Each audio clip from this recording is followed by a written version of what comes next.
দেখুন, সর্বপ্রথমে আপনাদের মাধ্যমে আমাদের যে জয় পশ্চিমবাংলা, আসাম এবং পন্ডিচেরিতে ভারতীয় জনতা পার্টির যে জয়, এই জয়ের জন্য সেখানকার যারা ভোটাধিকার প্রয়োগ করেছেন, যারা ভোটার, সাধারণ মানুষ, তাদেরকে অসংখ্য ধন্যবাদ এবং শুভেচ্ছা জানাচ্ছি।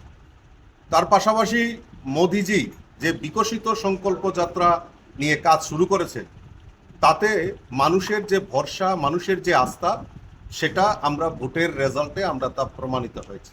আর সবচেয়ে বড় জিনিস সেটা হলো আমাদের এই ত্রিপুরা রাজ্যেও আমাদের ধর্মনগরে একটা উপনির্বাচন সংগঠিত হয়েছে।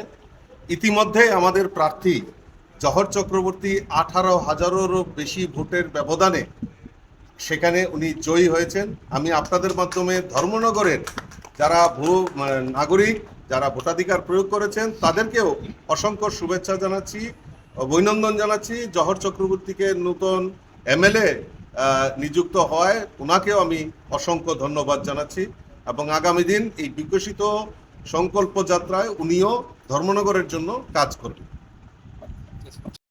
পশ্চিমবঙ্গ, আসাম, পন্ডিচেরি প্রত্যেকটা রাজ্যেই ভারতীয় জনতা পার্টি ফল ভালো করেছে। এখন আসাম তৃতীয়বারের গভর্নমেন্ট প্রতিষ্ঠা হতে যাচ্ছে, এটা আনন্দের বিষয়। এবং পন্ডিচেরিতেও আমাদের সরকার হবে, এটাও প্রায় নিশ্চিত।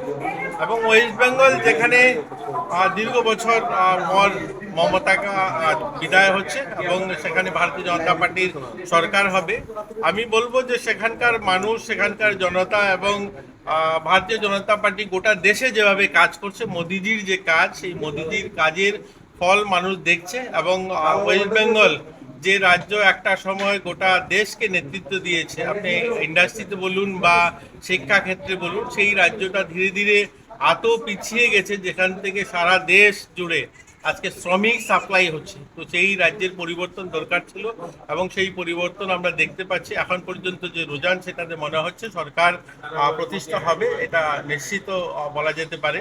তো আমাদের বা ওয়েস্ট বেঙ্গলে যারা কার্যকর্তারা রয়েছে তাদেরকেও আমরা ধন্যবাদ জানাচ্ছি এবং আমাদের রাজ্যেরও প্রচুর কার্যকর্তারা সেখানে ইলেকশনে ছিলেন। আর এটা এবার নয়, প্রত্যেক ইলেকশনে থাকেন, এবার তার সুফল আমরা দেখতে পাচ্ছি। সকলকে অভিনন্দন এবং শুভেচ্ছা। পশ্চিমবঙ্গের পাশাপাশি আরো 3টি রাজ্য গণনা চলছে, সে বিষয়ে সেটা বললামই, একসঙ্গে আসামও সরকার হবে, এটাও সুনিশ্চিত। পন্ডিচেরিতে সরকার হবে, সেটাও সুনিশ্চিত। এবং দক্ষিণ ভারতে তামিলনাড়ুতেও আমাদের সিট, আমাদের নিজেদের সিট বাড়ছে। কেরলে আমাদের সিট সংখ্যা, সেখানেও আমাদের সিট বাড়বে। তো আমি বলতে পারি গোটা দেশে আজকের যে রেজাল্ট, সেটা ভারতীয় জনতা পার্টির পক্ষে রেজাল্ট আসছে। আর সেখানেও বিপুল ভোটে জয়ী হয়েছে। সেখানে দেখুন, একটা কথা আমি আবারও বলবো, যেহেতু আমি সরকারি মন্ত্রী রয়েছি, আপনি মিথ্যা কথা, আজকের যে প্রজন্ম, আজকের যারা যুবরা রয়েছে, তাদেরকে মিথ্যা বেশি বলে আপনি ভুলিয়ে রাখতে পারবেন না। আপনি কত জোরে চিৎকার করে মিথ্যা বলুন না কেন, সেটা মানুষ বোঝে। আপনি যদি বলুন যে ভারতীয় জনতা পার্টি ত্রিপুরায় যে 8 বছরে কোনো কাজ করেনি, সেটা বললে হবে না। লোকে দেখতে পায় যে কাজ হচ্ছে। আমি ধর্মনগর থেকে আসি, রাস্তাটায় যখন আসি যে 2 ঘন্টা 2.5 ঘন্টা এটা দেখা যায়।